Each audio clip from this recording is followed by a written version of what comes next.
Pausing the system to question a weapon that has already been blessed by doctrine feels like heresy. And yet the crews know. They know because they live in the narrow space between theory and consequence. They know because when a fighter slides into the dead zone off the tail, there is no time to debate doctrine.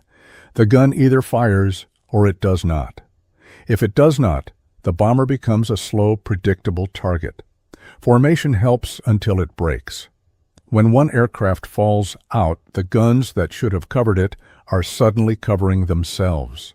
By mid-year, maintenance depots are overwhelmed. Guns come back with notes scrawled in pencil, jammed at altitude.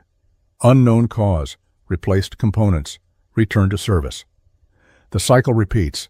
The assumption hardens into habit. The enemy is skilled. Losses are inevitable.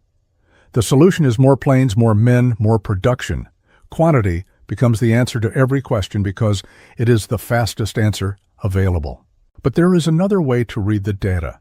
Not as noise, but as signal. Not as random failure, but as conditional failure. The jams do not happen everywhere. They happen in specific air. They happen after specific bursts. They happen when the aircraft vibrates at specific frequencies.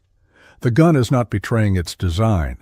It is operating outside the narrow window it was truly optimized for. The war has moved the window. The weapon has not followed.